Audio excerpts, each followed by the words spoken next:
primeiro lugar absoluta. TVN. Boa noite, começando o programa Solidariedade em Revista, que vai ao ar toda terça-feira, das 19 horas às 20 horas, aqui na nossa www.tvnbrasil.com.br. É uma satisfação a gente estar aqui de novo, depois de 2 semanas, né? Semana passada não estivemos, por quê? Porque foi o dia 7 de setembro, dia da independência do Brasil, e nós não trabalhamos aqui. Gente, boa noite a todos, é uma satisfação estarmos de volta aqui na TVN Brasil, começando o programa. Hoje, especialmente, temos como convidado um pré-candidato, ainda pré-candidato, porque ainda não tem inscrição da chapa, para a OAB de Taguatinga. A eleição é na terceira semana, ou quarta semana de novembro, ele vai falar mais, que é o Flávio Fonseca, né? Meu Deus do céu, é Flávio Fonseca, eu pensei que eu tivesse... Flávio Fonseca, boa noite, é uma satisfação tê-lo aqui no nosso programa, o nosso programa Solidariedade em Revista. É um programa que eu tenho há mais de 25 anos, 30 anos, comecei na Rádio Nova Aliança, porque eu questiono muito, muita gente gosta de bater no peito algumas coisas que dizem ser verdadeiras no Brasil e para mim é uma falácia.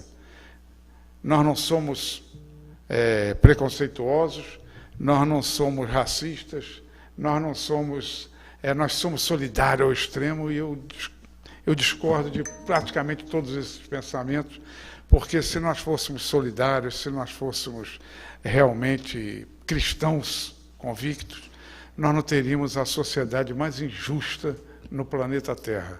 Para mim, Brasil, nós temos a sociedade mais injusta, porque num país onde o salário mínimo é R$ 1.100, num país onde tem um plano de assistência social que paga R$ 200 para uma família viver durante um mês, ele não pode ser solidário, ele não pode ser nada disso. Mas isso é uma convicção minha, por isso, esse programa com o nome Solidariedade em Revista, ele já tem uns 30 anos. Todos os programas que eu fiz em todas as rádios e emissoras de televisão da web, sempre eu botei esse nome Solidariedade em Revista. Mas, Flávio, é uma satisfação, não estou aqui para fazer discurso político, não é o caso, né? Mas é uma satisfação tê-lo aqui no nosso programa. Eu queria iniciar o programa com a sua apresentação e já fazer um pedido, que você mostre a sua trajetória na advocacia, a sua profissão. Eu já sei que em tese é mais fácil, mas às vezes é mais complicado. Quando um filho já tem o pai como advogado. Às vezes, todo formando de advogado em direito, ele gostaria de já ter uma família trabalhando, que já era um início, mas às vezes a responsabilidade é muito maior. Como é essa tua entrada? Você é um rapaz novo ainda, graças a Deus, tem uma vida pela frente, seu pai também é advogado. Como é essa sua trajetória na carreira? Como é que você se sente?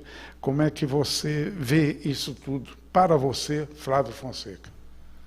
E a responsabilidade com relação ao seu pai, né? É claro. Bom, primeiramente, boa noite a todos, boa noite a todas. Gostaria de agradecer aqui, Dr. Paulo, pelo convite de participar. Esquece o doutor, tá? Eu não tenho doutorado, não tenho um mestradozinho. Tá certo.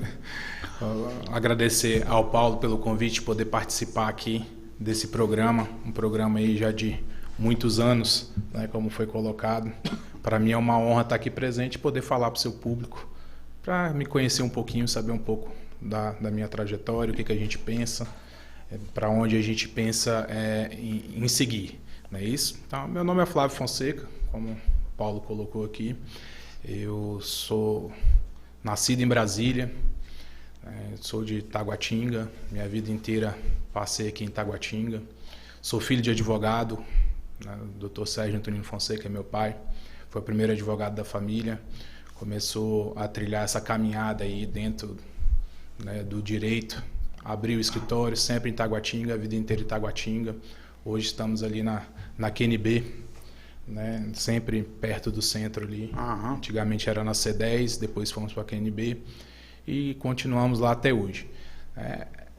A questão, eu comecei no direito, apesar de parecer que é mais fácil quando você já tem um caminho responsabilidade aumenta. Trilhado, a responsabilidade aumenta e aumenta demais. né? Porque você sempre vai ter um parâmetro de comparação. Então, você deixa de ter uma dificuldade num certo ponto, onde começar um escritório que a gente sabe que é complicado, é difícil, não é fácil abrir um escritório, captar uma clientela, ter uma clientela, isso é muito complicado, principalmente no início da advocacia, manter o escritório. Né? Só que, a partir do momento que você tem uma pessoa como referência, você tem que trilhar um caminho, no mínimo, igual. Né? No mínimo, ele tem que ser igual para você até respeitar, né, a própria história da pessoa ali que começou. Né? Eu tenho no meu pai, vamos colocar um grande herói, uma pessoa que... Normalmente o filho tem um pai sempre como herói, na maioria das vezes. Isso, eu vejo que ele trabalhou muito pela OAB, né? Ele foi um cara que sempre se dedicou à OAB, ele sempre se dedicou à advocacia, ele é advogado de alma e coração. Então é uma responsabilidade muito grande para mim, não só profissionalmente como advogado dentro do escritório, mas na própria questão de OAB, de poder servir a OAB, de poder estar junto trabalhando na OAB, trabalhando pela advocacia. Então são dois lados de moedas diferentes, de quem já tem um advogado na família e de quem não tem também. Como é a rotina nesse trabalho? Eu não tinha pai, meu pai, coitado, não tinha grande cultura, né? Outra época, outro momento. Eu já sou de 2, 3 gerações à frente de você, mais ou menos, que eu considero uma geração 20 anos, né? E eu tenho 72, né? Quer dizer, então, como é essa coisa, vamos dizer, o pai que é herói, não tem jeito, a não ser que seja um pai bandido, não é o caso, né? Mas o pai herói, e você vai no mesmo caminho que ele, seguindo a profissão que ele abraçou, você já pega no meio de um determinado tempo, vai para frente. Como é essa acomodação, Flávio? É complicado às vezes, né? É complicado, a gente não tem esse problema no escritório, né? O nosso relacionamento ele é excelente, além de pai e filho, nós somos amigos também. Ele tem a forma dele de trabalhar, eu tenho a minha forma de trabalhar e a gente se une muito bem dentro disso, se completa. Ele tem um pouco mais de idade, lógico, eu sou um pouco mais novo, já mais inteirado dessas Qual a idade questões. dele? Só para mim. Meu pai está com 1953, 68, né? 68, Isso. Eu sou de 49. Isso, 68. Né? Então, ele tem uma certa dificuldade, como vários advogados aí, advogadas mais antigas. Para lidar com isso aqui, telefone, Exato. Computador, isso tudo atropelou a nossa geração. Não, Paulo, para você ter ideia, ele não tem, no telefone dele, ele não tem WhatsApp. Ele não usa o WhatsApp. E isso faz um diferencial hoje impressionante. Hoje em dia o WhatsApp é a ferramenta essencial, né? Não é para advogado, não é para todo mundo. Para tudo, né? De arquivos, de voz, de mensagem, de ligação. Então hoje você faz inúmeros atendimentos por WhatsApp, às vezes eu até brinco, você tem que... Brinco não, na verdade eu faço ali, eu dou um tempinho às vezes de atender o WhatsApp, de ficar respondendo mensagem para a gente poder trabalhar, né? Porque hoje a carga de atendimento dentro do WhatsApp ela é imensa, se brincar a gente passa mais tempo fazendo atendimento no WhatsApp do que presencialmente hoje, né? Independente da pandemia. A pandemia com isso, quando veio essa pandemia, isso daí aumentou, né? Essa frequência de consultas pelo WhatsApp. Mas já estava acontecendo, é uma coisa natural que já estava acontecendo, essas perguntas, várias respostas, atendimento pelo WhatsApp, eles aumentaram muito, né? Flávio, eu até, vamos dizer assim, eu tinha um grande amigo, faleceu ano passado, não foi de Covid não, mas ele teria hoje, eu estou com 7,2, ele teria uns 8,5, 8,6 mais ou menos. Ele nem celular tinha, tá? E é um dos caras, vamos dizer assim, eu colocaria o Philippe Guédon, ele é de Petrópolis, francês, nascimento, naturalizado brasileiro, mas nem celular ele tinha. Ele tinha 7 filhos, e os filhos, quase todo ano, davam um celular para ele. Ele pegava e deixava o celular em cima da mesa e não se entregou ao celular. Agora, computador, ele se entregou. Ele dominava o computador, ele usava o computador. Eu te digo o seguinte, eu sou aposentado do Banco do Brasil, já tinha comentado contigo ali. Eu fui atropelado. Quando eu entrei no Banco do Brasil, com 23 anos de idade, um garoto, O Banco do Brasil fazia o balancete numa máquina Burroughs, uma máquina grandona que tinha a barra seria o programa, né? O programa do computador naquela época, e de repente depois veio computador de mesa, computador grande, computador de mesa. Aí eu saí do Rio de Janeiro, vim para Brasília e assumi gerência geral aqui de várias agências, entre elas a Central Brasília, a Câmara dos Deputados Anexo 4 e a Presidência da República, onde eu me aposentei. Então, essa minha geração, me aposentei em 97, que já tem 24 anos que eu estou aposentado. Essa geração minha foi atropelada por esse troço chamado computador, né? E depois atropelado pelo celular. E depois eu consegui, olha, até hoje, quando você fala assim, meu pai não usa o WhatsApp, não tem o WhatsApp, eu estranho, mas ao mesmo tempo, eu não uso YouTube, eu não tenho Instagram e não me entrego. Sabe por quê? Eu questiono muito o seguinte, eu já perco, em cada dia eu já perco, eu digo gasto, né? Com 1 hora e meia com o meu WhatsApp. Então, se eu entrar em Instagram, se eu entrar em YouTube, se eu entrar em tudo, eu vou perder uma manhã inteira. Eu não tenho mais... O meu raciocínio, como o do teu pai deve ser semelhante, não tem a rapidez que tem a de vocês. Vocês têm uma rapidez incrível em dominar essa máquina. Então, tem hora que eu paro, olho para a máquina assim e falo, espera aqui que eu tenho que fazer? Eu tenho que fazer assim, assado.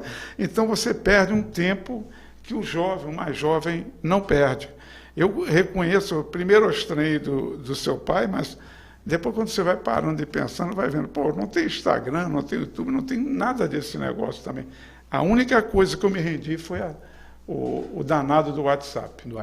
Né? Porque ele tomou conta mesmo. Tomou. Né? Mas essa questão da tecnologia é questão de familiaridade, né? Porque a tecnologia ela veio para ficar, ela fez parte. Agora a gente, dentro do próprio direito agora, a questão do PJE, que é uma coisa relativamente recente. Exatamente, eu vejo que muita gente tem dificuldade. Tem dificuldade, mas ele chegou para ficar. Sai mais. Não sai mais, foi uma evolução. Essa questão da pandemia, ela acelerou, né, esse desenvolvimento de tecnologia. Né, a própria OABDF, eu brinco às vezes que eu falo que a OABDF construiu um avião no ar, né, porque com essa questão da pandemia, teve que se reinventar e inventar durante o voo, né? Porque você pega o que aconteceu no Brasil inteiro. Então, no Brasil inteiro, os advogados, quem é criminalista sabe disso, no Brasil inteiro a gente não conseguiu, todos os estados, menos o DF, tiveram momentos em que o advogado não tinha acesso ao preso, né? Não tinha acesso ao seu cliente. O DF foi a única unidade da federação que continuou tendo acesso, não parou. Né? Para isso foi criado o parlatório virtual. Mesmo agora, né? Mesmo agora na pandemia, nessa gravidade. O parlatório virtual, que era um projeto piloto para ser desenvolvido, né? Ele foi, em vez de ser desenvolvido, ele foi colocado na prática, foi testado e está funcionando. Né? Hoje o parlatório virtual é uma conquista aí da advocacia, foi uma conquista da OABDF, porque facilita muito a questão... Foi agora na pandemia que... Agora ele começou a ser instalado e... O trem foi andando e todo mundo agarrando ele. Eu falo, construiu o avião em pleno voo. Né? Então foi uma grande conquista para a advocacia, especialmente a criminal, que é uma facilidade antigamente para você visitar um preso, pegar uma procuração, qualquer coisa do tipo, você praticamente perdia o dia inteiro. Né? Depois melhorou com a questão do atendimento, do agendamento, já foi uma evolução. E agora veio a questão do parlatório virtual. Então foi uma conquista muito grande, essa evolução da tecnologia, né, que veio com essa questão da Covid, se acelerou. Né? Os sistemas hoje do Brasil inteiro... Aqui em Brasília nós temos PJE, mas você tem Projude, você tem diversos outros, né, sistemas que o Judiciário utiliza, Justiça Federal utiliza Justiça Trabalhista outro, e aí dificulta ainda mais quem tem, a pessoa que ela não tem essa familiaridade, ela fica mais confusa. Você tem medo. Você pega uma máquina dessa, você fica com medo de apertar um botão e aquele explodir na tua frente. Não, exatamente. Você está ali, tem atualizações, tem um monte de coisa, né? Isso aí para ajudar, a gente tem um sistema hoje que foi criado também, né, pela OABDF aqui, que chama CAVA, né, é um sistema onde você entra, onde tem todos tutoriais, todas as formas de você mexer em todos os sistemas do Brasil. Que pena desse advogado com mais de 60 anos, rapaz. Pô, a grande maioria está atropelado mesmo. Tá? Pois é, eu brinco, né? Eu falo que... Eu brinco não, na verdade eu vou entregar ele aqui. Meu pai mesmo, ele não dá conta de converter uma petição de Word em PDF. Né? Ô, Flávio, então... não dá, não tem jeito. Você sabe o que é? Eu falo de natureza mesmo, porque eu fui atropelado por isso até dentro do Banco do Brasil. Né? Na época, quando implantou os computadores de mesa, a última agência que eu gerenciei foi a Presidência da República.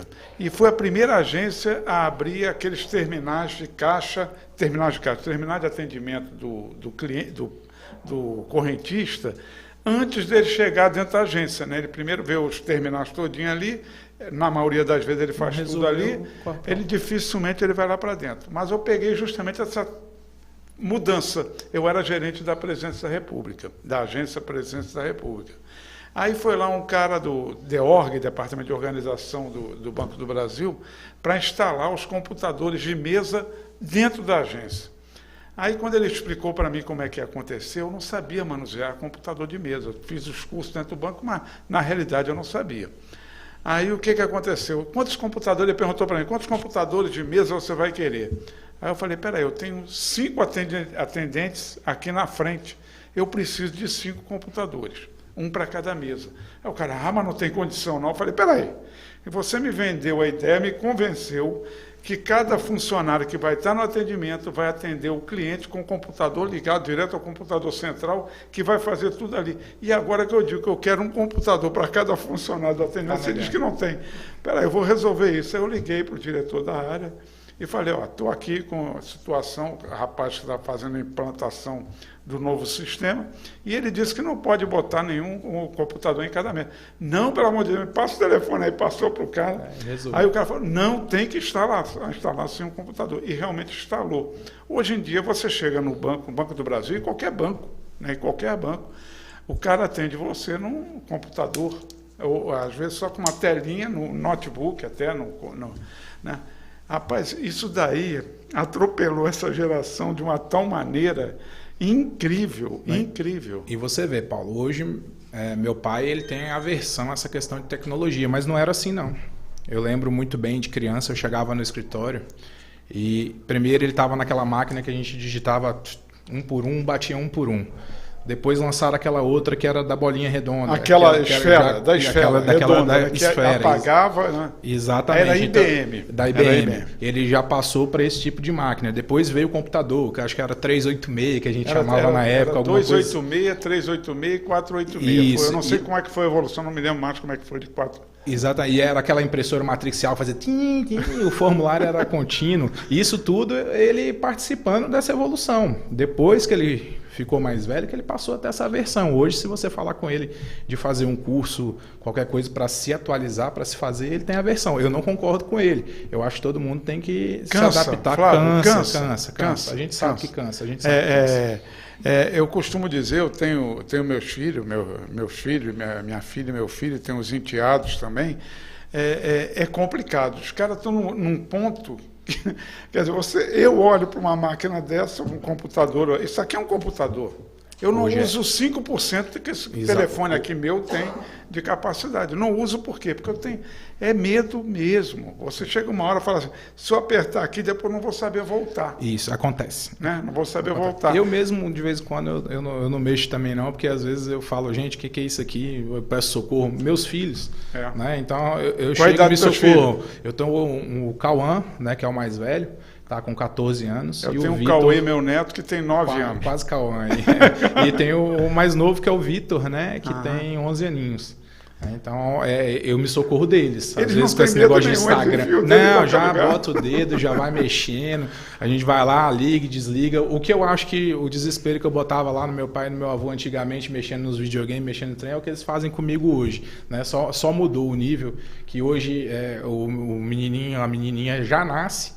Tá lá com 6, não vou falar mais 8, 3, 4 meses, já tá passando anos, 3, 4 anos, o cara tá passando tablet, e depois já vai desenvolvendo. Então, assim, vai evoluindo. As gerações vêm evoluindo nessa questão de tecnologia.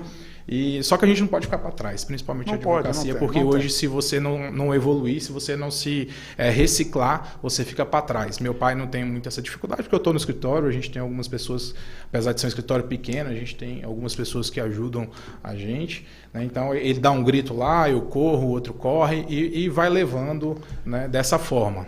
Nós vamos voltar ao assunto da rede, mas eu vou só contar um lance.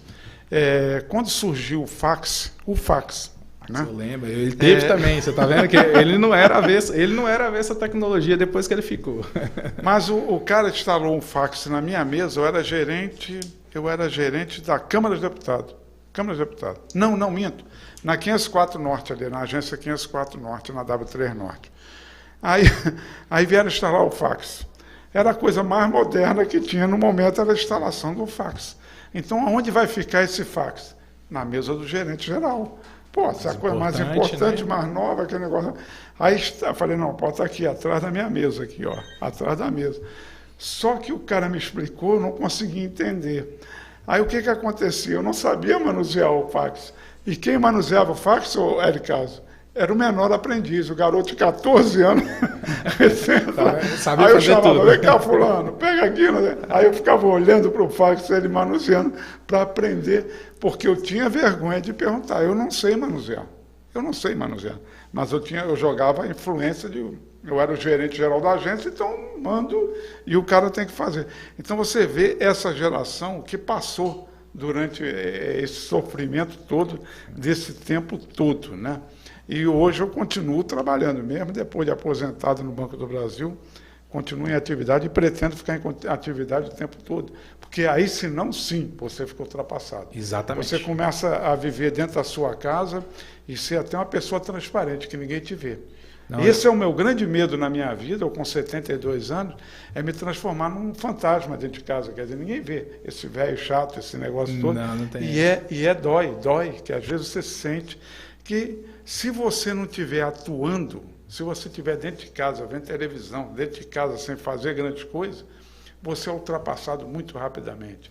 Porque esse troço aqui é muito ágil, é rápido demais. Essa rede social atropela todo mundo.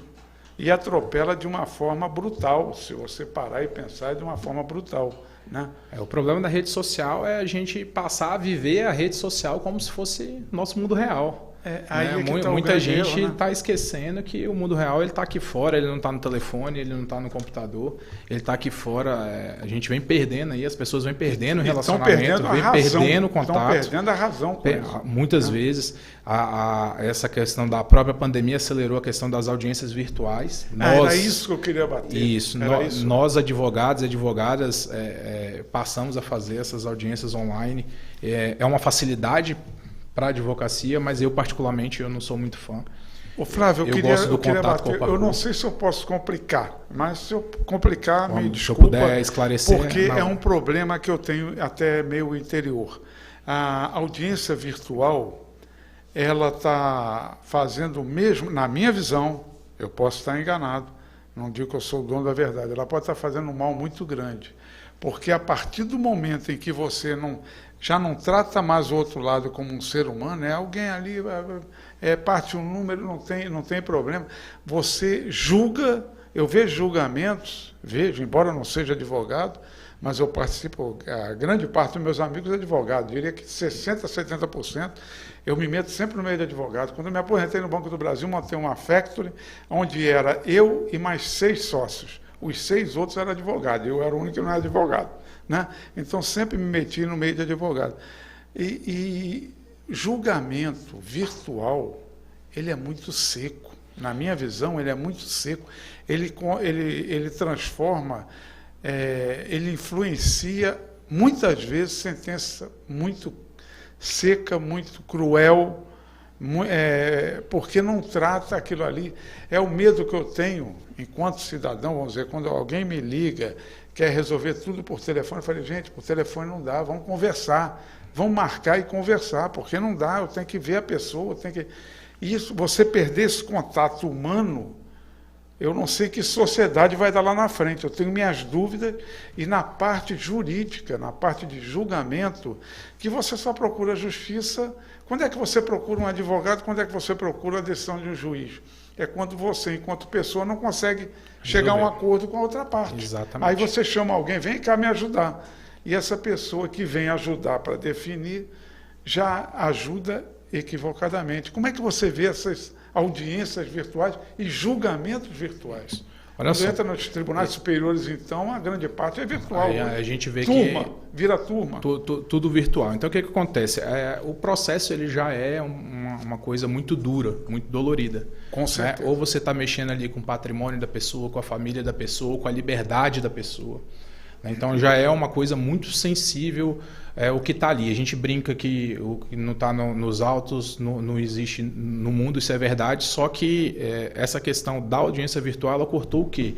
Aquele contato pessoal. O pessoal. Imagina para o julgador. Eu acho importantíssimo, porque você julgar uma pessoa, você julgar um caso, não é uma coisa simples. A pessoa ela tem que estar preparada efetivamente para isso, não é à toa. Brasília, nós temos excelentes juízes, excelentes desembargadores, mas ele perdeu aquele contato, dele olhar para as partes, está conversando com as partes, está conversando ali com o réu, ele olhando, sentindo, né? Porque o que eu reclamo das audiências virtuais é justamente o que a gente sente. Quem milita muito na área criminal sabe disso. Na criminal, nas audiências, eu acho que é cruel demais. Demais. Graças é muito a Deus, injusto eu nunca com o me envolvi réu. com... É muito injusto com o réu não ter ali o julgador dele, as testemunhas dele sendo ouvidas, o advogado podendo inquirir, vendo o que está acontecendo, porque a gente percebe muita coisa, infelizmente, nem todos estão imbuídos de boa fé ali dentro. Com certeza. Né? Então, quando o cara está atrás de uma tela, a pessoa está atrás de uma tela, é muito fácil de se proteger, é muito fácil de mentir, porque uma testemunha, quando ela chega na frente do juiz, para ela mentir na frente do juiz é muito mais difícil. Ele treme. Ele treme porque ele sabe que as consequências são graves e os juízes não deixam passar. Né? Então, é muito mais difícil. Atrás de uma tela, ele tem a segurança dele fazer o que quiser. Atrás de uma tela, infelizmente, você não tem como olhar se tem alguém ali atrás. Não tem. Eu estou criticando o sistema do que eu acho que pode acontecer. Exatamente. Então, assim, eu não acho um julgamento justo. As audiências de conciliação, onde você não tem esse problema de ouvir testemunhas, onde o juiz não vai ouvir as partes, isso eu acho que veio para facilitar, para ficar. Agora, o restante das audiências, tanto cíveis quanto criminais, eu particularmente sou a favor de serem presenciais justamente por conta disso, de você poder inquirir uma testemunha, de você poder conversar com o juiz. Você não vai ter o risco, como a gente viu aí acontecer recentemente, de juiz falar, desligar o microfone, falar que está mexendo em outro processo, que o advogado pode falar o que quiser, né? Ou chegar por várias vezes, a gente tem relatos aí no Brasil inteiro, da palavra do advogado ser cassada. Da palavra do advogado ser cassado, que isso é um absurdo. Em vários julgamentos, como você colocou aí em tribunais superiores, a gente está fazendo uma sustentação, o advogado está fazendo uma sustentação, e você pegar lá o julgador dormindo, fazendo outra coisa. Isso é muito complicado. Nos tribunais superiores é de doer, porque, vamos dizer assim, os ministros colocam o processo ali, aí chama o advogado que vai falar 20 minutos, 10 minutos, 15 minutos, o outro que vai falar... Eles não estão nem aí. Eles já estão com voto assinado lá, já estão com voto... Quer dizer, isso é até um assunto que, de repente, não é muito bom ser tocado, mas é dolorido demais. Eu fico pensando, se eu fosse advogado, eu ia ficar quente da vida. Porque eu falava assim, você não está nem me escutando, ministro, pelo amor de Deus. Né? A gente aqui... E você sabe que é assim, o jogo é jogado dessa forma. Aqui em Brasília a gente não tem muita dificuldade em relação a isso, porque nossa justiça aqui eu posso falar que é muito boa, que eu considero a melhor do Brasil. Nossos juízes, nossos desembargadores, eu considero a melhor justiça do Brasil. A nível de TJDF. Então, você chega para fazer uma sustentação, apesar dos votos estarem prontos, o que a gente fica um pouco indignado. Eu já vi mudarem voto na coisa, mas isso a gente não pode, a gente nunca pode deixar de fazer a sustentação, porque é na sustentação que você aponta alguns fatos, algumas coisas, algumas nuances do processo que às vezes passou batido. E você, naquela sustentação, você tem que apontar onde está essa falha, onde está esse erro, levantar uma questão, e aquilo pode virar o voto que já estava dado ali pelo relator, às vezes o próprio relator voltando atrás, ou você pega o vogal e o revisor vindo, abrindo a divergência, justamente por conta de sustentação. Isso eu já passei inúmeras vezes na minha vida acompanhando. Normalmente no escritório quem faz as sustentações é meu pai, né? Então eu já sempre estou lá acompanhando. Aí ele é o cobra, isso, né? Ele na palavra é complicado de mexer com ele, né? Ele é um orador nato, né? Uma pessoa que tem o dom da palavra realmente, poder do convencimento, e é o que ele gosta de fazer. Ele gosta disso. Ele gosta do tribunal do júri, o que ele gosta de fazer é o tribunal do júri, o que ele gosta de fazer são essas sustentações orais, de chegar, de debater, de colocar, de expor, de realmente defender na íntegra os interesses do cliente, né? Então, a gente vê isso. Então, a sustentação ela continua sendo importante, só que via vídeo, aí voltando ao que a gente está falando, ela perdeu 99% da sua essência, que é aquela questão do seu tom de voz, a sua questão impositiva, de você estar olhando no olho, o olho no olho, ele é muito importante, né? E para ver isso aí, eu tanto na instância superior também vou ir contra, porque eu acho que a sustentação tem que voltar a ser presencial. Flávio, eu não sei que sociedade vai dar daqui a 15 anos, 20 anos, não, mas isso tudo que nós estamos falando aqui pode parecer, eu queria fazer bem uma ressalva bem forte, você me ajudar, se eu tiver com razão no que eu vou falar, é mais ou menos um paralelo da rede social. Tudo isso faz parte de um paralelo da rede social. A coisa fica muito teatral, muito é complicado demais. Eu não sei, sinceramente, me preocupa muito que vida os meus netos vão ter. Os meus filhos não, porque eles já estão nesse embalo. Meu filho está com 45 anos, minha filha com 43, então já está no... Mas meus netos estão com 7 anos. Quer dizer, que mundo é esse? É um mundo muito seco, muito... vamos dizer assim, a gente já faz teatro, né? A gente já faz teatro na vida. Porque, como eu fui funcionário meio graduado no Banco do Brasil, a gente fazia muito curso e a gente aprendia muito. Todo mundo está num palco de teatro, né? E, na realidade, você nunca é aquele que está se apresentando ali. E agora, com a rede social, com esses julgamentos virtuais, com audiências virtuais, está dando um nó em tudo, que o que vai acontecer? Eu espero que conserte, porque eu não sei se vai transformar numa sociedade muito seca, muito sem emoção, só entrar num campo de razão. É lógico que você precisa trabalhar no campo da razão, mas a emoção é muito forte, a emoção é muito importante, a emoção faz virar um jogo, nós estávamos falando até de briga em futebol também, a emoção faz parte da vida da gente. Tem que ter. Ninguém consegue viver sem emoção. Exatamente. Ninguém consegue. Agora, tem que saber navegar na razão. Exatamente. Agora, o cara que é só razão, meu irmão, esse cara é covarde para todo mundo. Na verdade, ninguém dá conta, né, de ser só razão, né? Você só tem razão, você não é humano. Não é mais humano. Você virou um computador. Você vira uma máquina. Exatamente. Eu não falo com máquina. Exatamente. Eu uso a máquina, não falo com máquina. A rede social hoje ela é muito perigosa e pode ser que piore, porque é um mundo fake, na verdade. Quem quiser criar um mundo fake ali, vamos se dizer, ali todo mundo só posta foto bonitinha, todo mundo feliz, todo mundo sorrindo, em restaurantes, em viagens. Não mostra realmente o dia a dia. Hoje você pode fabricar pessoas ali. Você fabrica, Você fabrica. Não há relação nenhuma presente numa pessoa. Você fabrica. Você fabrica. Hoje você pode, a rede social ela pode fabricar uma pessoa de acordo com aqueles interesses. Né? Então, isso realmente é perigoso. A pessoa tem que tomar cuidado com isso. Não pode cair nisso, ela tem que conhecer a realidade. Eu, graças a Deus, minha consciência é muito tranquila, porque minha rede social, ela mais ou menos transparece mesmo que eu sou. Quem me conhece sabe. Sou do mesmo jeito, a porta do meu escritório lá é aberta, nosso escritório é aberta. É da mesma forma que a gente lida no nosso dia a dia, é o que vem para a rede. Lógico, com essa pré-campanha, com essa questão, a gente aumenta os vídeos, as palavras, as questões, as fotos, muda um pouquinho o tom, mas ela é o que dita a nossa realidade. Eu não era muito atuante nessa parte, comecei a ser um pouco mais agora, porque eu preciso levar desenvolver ao eleitor, né, a advocacia, que não me conhece pessoalmente, é a forma hoje que a gente tem que se comunicar, mas nada fabricado, nada que não corresponda com a realidade. Qualquer coisa que tiver lá, como eu falo, pode ir lá e conferir ao vivo e a cores, né? A porta do escritório é aberta para qualquer um chegar lá, tomar um cafezinho, trocar ideia, debater, a gente discutir isso. Eu acho que é isso que é feito. Eu gosto muito desse contato direto, no corpo a corpo, por isso que eu sou um pouco avesso essa questão do virtual, das audiências, dos julgamentos. Eu fico meio... Na minha visão não é nada disso. É olhar o lado humano. A Ana Carla lá do marketing fica querendo me matar às vezes, porque eu fico fugindo das coisas. Fica sofrendo comigo lá.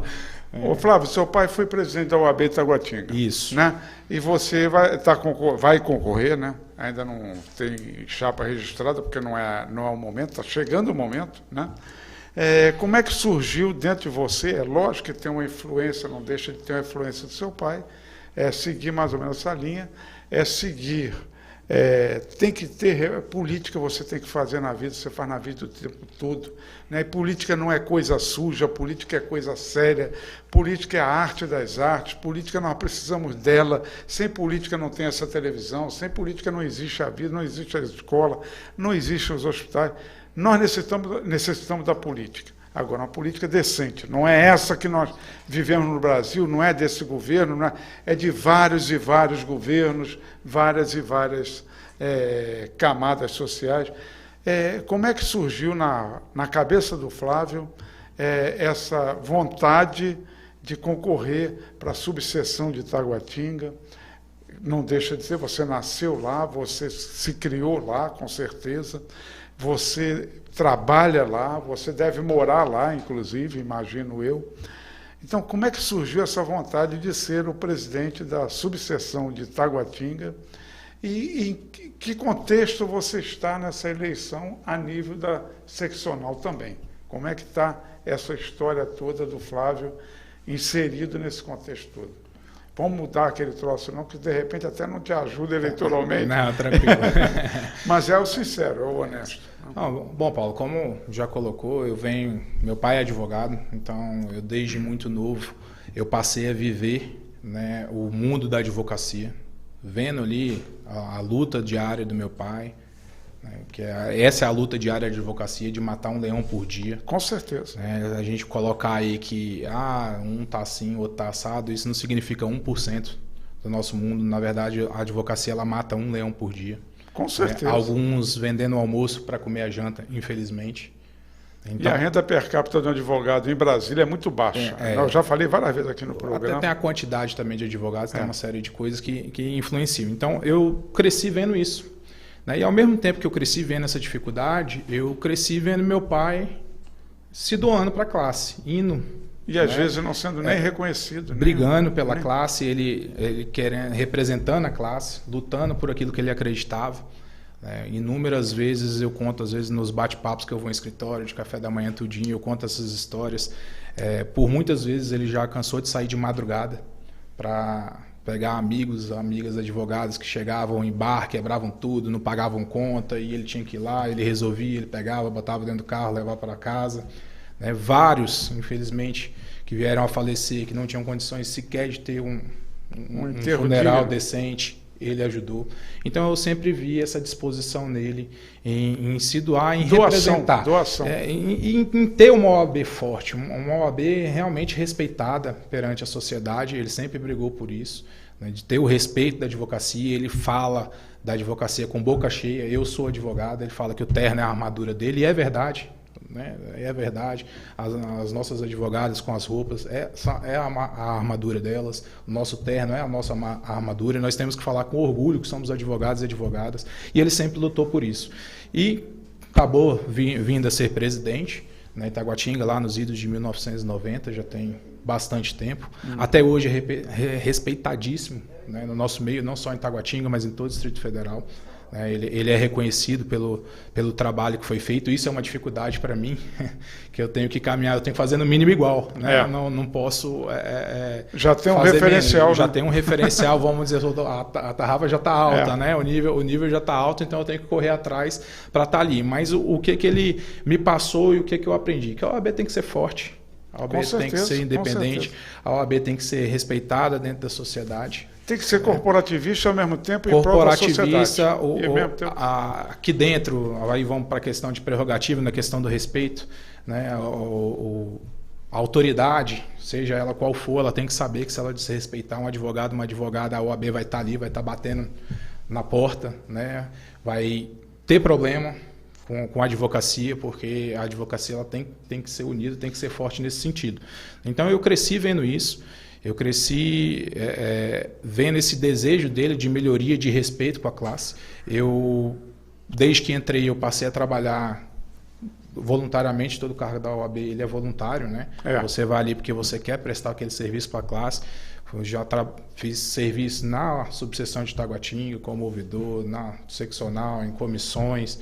Hoje eu sou conselheiro seccional, né? Então eu já passei por diversos cargos prestando esse serviço, né? Então, dentro disso, com toda essa experiência que eu vivi, com toda essa experiência passada, eu vejo que eu posso contribuir, né, com as coisas que eu penso que a OAB tem que ter, principalmente em Taguatinga, né, que é essa questão da independência, da grandeza, do que representava mesmo a OAB para a sociedade. E a subseção mais importante. É a maior, a primeira subseção. Foi a primeira subseção. É a maior.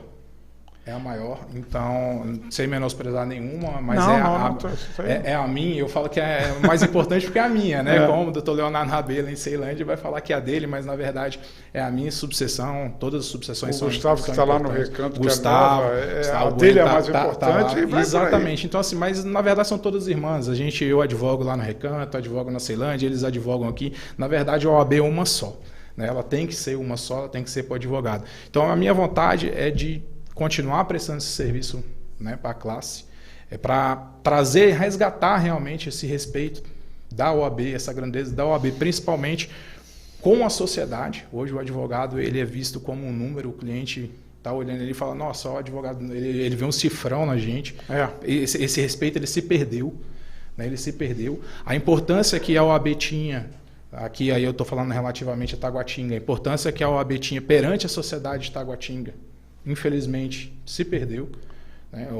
Qualquer coisa que você fazia em Taguatinga, estava lá o representante da OAB, você tinha lá uma reunião com o administrador para debater questão de segurança, com o comandante do bombeiro, com o comandante da PM, estava lá o representante da OAB, tinha qualquer problema de trânsito, de obra, né?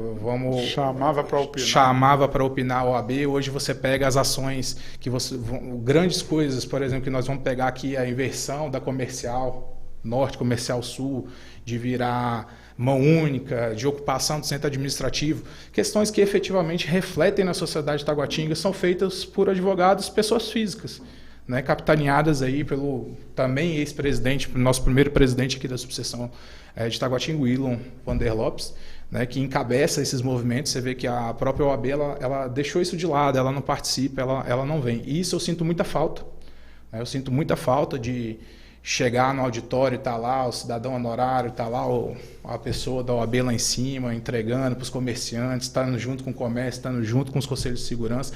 Isso é uma forma que você, ganhando esse respeito da sociedade, você acaba valorizando a própria classe, né? Porque ela já é muito combalida, já é uma profissão muito criminalizada.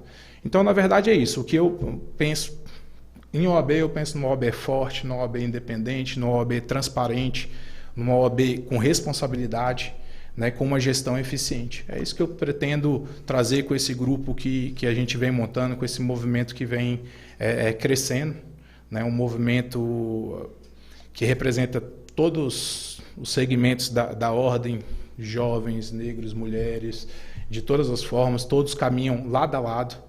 Todas as decisões são tomadas em conjunto, ninguém está um degrau acima, um degrau abaixo, ninguém está à frente, ninguém está atrás, né? As mulheres, elas não são só ouvidas, os jovens não são só ouvidos, eles efetivamente participam das decisões, eles estão ali, eles estão compartilhando, eles estão colocando e eles estão trabalhando para isso. Então hoje a gente tem um movimento que o Flávio, em tese, é o nome, mas na verdade ele é um movimento, ninguém faz essa história, não é um nome só, é um grupo de advogados e advogadas. Então a gente tem representantes de tudo quanto é nicho da advocacia, de tudo quanto é idade, de qualquer tempo de advocacia, justamente para ter a OAB mais representativa possível, né? Para a gente chegar lá e fazer uma OAB para todos, né? Não para, vamos dizer assim, nem para poucos, nem para uns, nem para outros, nem por cores, nem por não cores. A gente quer uma OAB para o advogado. A bandeira do nosso movimento é a advocacia, e isso eu não abro mão. O que for melhor para a OAB de Taguatinga é o que a gente busca. Flávio, eu não vou fazer a pergunta de quem você está, porque já está bem claro que vamos dizer assim, do movimento que tem o Délio na cabeça, de continuidade da administração atual do Délio, com você e todo o grupo, todo o pessoal que está nesse movimento, está nesse grupo de apoiamento. O que você pode destacar da administração do Délio, que está chegando aí ao 3º ano, né? Está chegando ao final e com possibilidade de ser reconduzido, continuar na condução. Como é que você vê o seu juntamento nesse movimento e o que o Délio trouxe de bom nesses 3 anos, se trouxe, o que ele trouxe de bom nesses 3 anos na OAB-DF? Aí já estou falando de seccional. Já seccional. Bom, o Délio, ele assumiu essa gestão aí 2 anos e 8 meses atrás aí. Mal tinha assumido essa gestão, veio essa coisa terrível dessa pandemia, que ninguém esperava, uma coisa isso não estava no inédita de ninguém. Não estava de ninguém, ninguém imaginava uma coisa dessa, né? Ele conseguiu, mesmo com isso, ele conseguiu desenvolver um grande trabalho. A advocacia não ficou órfã em momento nenhum, ao contrário, né? A questão do desenvolvimento tecnológico, que a gente comentou mais cedo, ela foi fundamental. A OAB, ela realmente avançou nesse tempo. E já entra em Taguatinga, já entra lá na sua região já também. Já entra em todo lugar. É uma coisa que essa gestão do Délio traz, que virou lei, mas não precisaria, quando ele levantou essa bandeira, não era a questão da paridade, né? A questão de você ter ali homens e mulheres na mesma quantidade, nos mesmos cargos importantes, nas mesmas questões. Isso já era uma bandeira que ele levantou lá antes de virar. Hoje regulamentado, é obrigatório pelo Conselho Federal você ter essa questão da paridade. Pegou o Brasil todo, né? Pegou o Brasil todo. A questão das prerrogativas. A nossa prerrogativas hoje, ela é fantástica. A pessoa do nosso diretor de prerrogativas, que é o Rafael Martins, desenvolveu um trabalho maravilhoso. Hoje a prerrogativa ela é 24 horas por dia, 7 dias na semana. Você precisando, ela está lá. A defesa foi intransigente, realmente nós não abrimos mão. Aí eu falo pelo Délio, eu falo nós porque nesse caso eu estava no conselho também, então não abrimos mão da prerrogativa. Tivemos alguns exemplos, como da Ceilândia, onde um promotor cometeu um abuso de autoridade em tese, um abuso de autoridade contra um advogado numa audiência, e a OAB já chegou presente. Como eu falo, a subseção tem que ser a ponta de lança, a primeira que tem que chegar. O presidente Leonardo, junto com sua diretoria, foram os primeiros que chegaram, para depois vir essa assistência do Rafael, onde a OAB tomou todas as providências, não só de desagravo, mas inclusive das questões penais, onde o promotor acabou fazendo uma ANPP, um acordo de não persecução penal, pagando um valor pecuniário para não ser processado, para o processo não seguir pelo abuso de autoridade. Foi o primeiro caso no Brasil. Tivemos também um exemplo e as providências administrativas também estão sendo tomadas, mas em Planaltina, onde o advogado, numa discussão, aí não vou entrar no mérito lá, mas acabou com um advogado com as mãos e as pernas algemadas, sendo algemado pelas mãos e pelas pernas. Atuação de polícia, né? De polícia, e jogaram ele dentro da cela com os outros presos. Então a OAB tomou providência, fez um lindo desagravo, foi uma coisa fantástica que vai ficar marcado na minha história, porque eu participei, eu estava lá. Então a OAB do DF, nesse ponto, ela não abriu mão. Então esses são os pontos que eu destaco, essa questão da advocacia jovem. A advocacia jovem, ela não é ouvida, ela é escutada, e realmente eles fazem, foi feito as coisas para os jovens. A questão da rede social que a gente estava debatendo, a gente teve um marco que foi nosso Conselho Jovem desenvolveu, passou para o Conselho Seccional, e aí essa proposta foi levada ao Conselho Federal, e hoje está aí. Hoje essas mídias sociais estão, um provimento que era lá do ano 2000, foi modernizado, ainda tem para evoluir, lógico, mas foi modernizado, tudo dentro dessa gestão. Então, assim, esses pontos são os pontos básicos. O Délio, ele quebrou uma barreira. eu falo muito que ele é gente da gente. O Délio é um cara normal, ele não tem esse negócio do advogado ser de subseção, ser de seccional, ser do Lago Sul, do Lago Norte, Sobradinho, não. Todo mundo é advogado.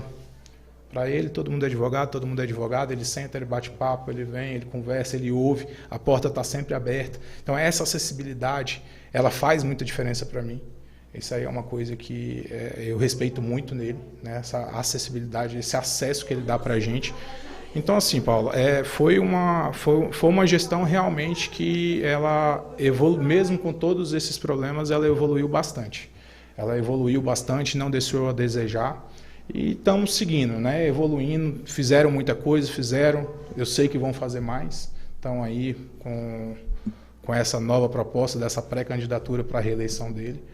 E eu acredito muito nessa bandeira dele da advocacia da forma que ele vem conduzindo. Flávio, sobrou para você 5 minutos mais ou menos para você falar com o advogado que está ali, que está nos vendo, e ficar também gravado para você poder até divulgar esse compromisso que o Flávio, candidato à subseção de Taguatinga, tem com os advogados, especificamente Taguatinga. É lógico, vai pegar todo o Distrito Federal, todo o Brasil, mas mais específico, Taguatinga. Aproveita aí a nossa Câmara, nós temos 5 minutos para terminar o programa. Agradeço. E conversa com os teus colegas aí. Agradeço.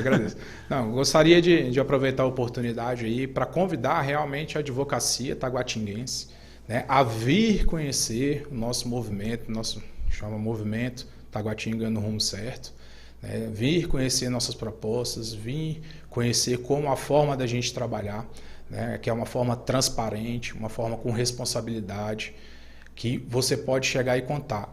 A bandeira, como eu disse aqui anteriormente, a nossa bandeira é a advocacia, a gente vai buscar uma gestão feita para a advocacia, brigar pela advocacia, sempre em primeiro lugar. O resto são questões pessoais de cada um que vão levando, a gente vai conversando um por um, ouvindo as necessidades. Eu tenho andado muito por aí, Paulo, e ouvido às vezes escritórios vizinhos, né? A necessidade de você atravessa a rua é diferente da outra, então esse cada movimento tem uma realidade, exatamente, esse é um movimento que ele é aberto para te escutar, para você vir expor, para você poder trabalhar e para você vir fazer o melhor de você também junto conosco para a advocacia.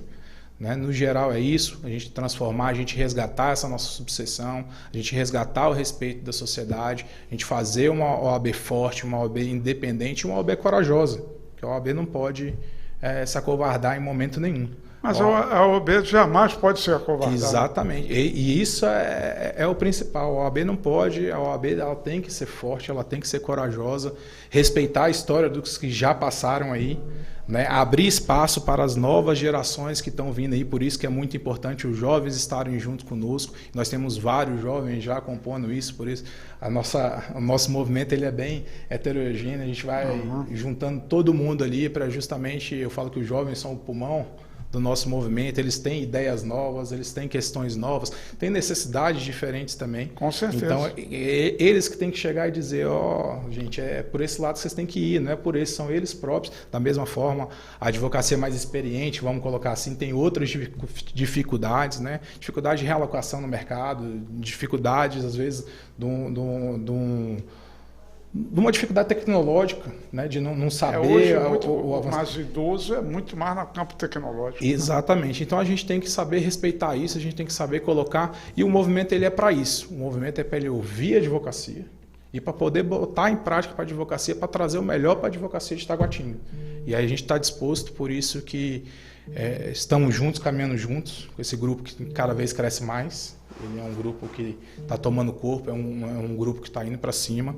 Então, a gente fica muito satisfeito com o resultado que está acontecendo e espero que venham, conheçam e nos dê a oportunidade de estar aí para representar a subseção de Taguatinga, a advocacia na subseção de Taguatinga.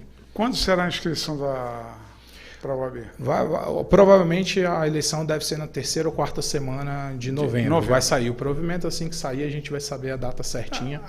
E aí vai ter a inscrição da chapa, outubro, né? Mais ou menos meados de outubro, mais ou menos.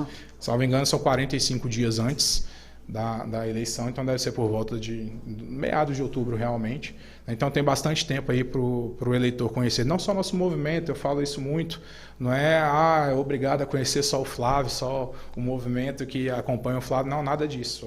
Eu convido aos advogados a não conhecerem rede social, não, aí eu vou falar a conhecerem as pessoas como é no dia a dia.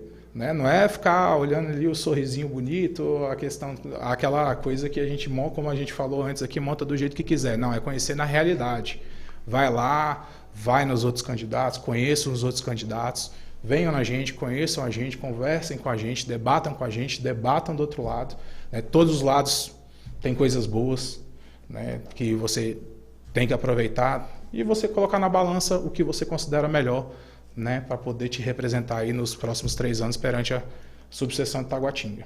Flávio, eu queria agradecer a tua presença aqui, colocar, falta 1 minuto e meio mais ou menos de programa para terminar, agradecer a sua presença, reconhecer o trabalho que é ser, vamos dizer, presidente, representar uma sociedade e, com certeza, representar uma sociedade preparada, que é o nível de advogados, a responsabilidade é muito maior. E representar, vamos dizer assim, aí eu digo, lá no início do programa que eu falei assim, o pai ajuda, mas às vezes o pai atrapalha, porque ele põe um nível lá em cima. Muito alto. Né, um nível lá em cima. Muito alto. Nesse ponto aí, o nível do seu pai. E eu desejo a você sucesso, que aconteça o melhor para você, o melhor para o seu movimento. E vamos em frente, que todos nós precisamos, a sociedade precisa de uma OAB forte. Exatamente. Eu tinha um amigo há uns 30... É a última defensora do cidadão contra o arbítrio estatal. Né? Todo mundo acha que não, mas é a advocacia que protege, né, o cidadão contra os arbítrios do governo. Com certeza. Então, não é o Ministério Público, como muita gente prega, essa ilusão que está aí. Quem defende, a defensora do cidadão, a defensora dos direitos, são os advogados, é a advocacia.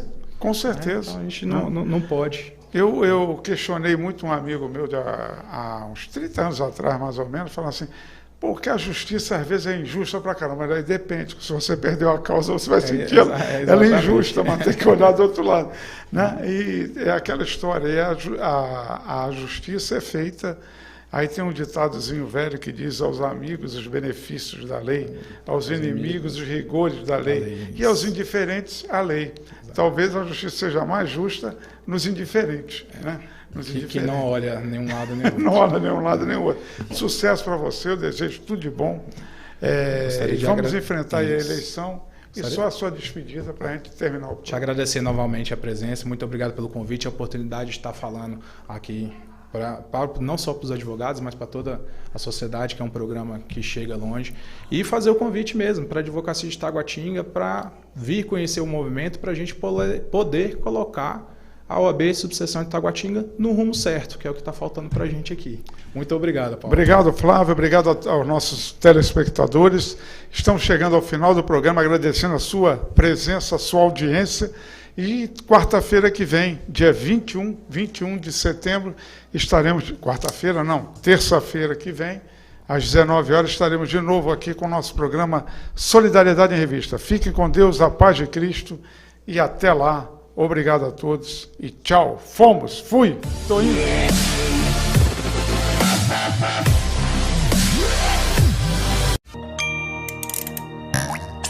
Primeiro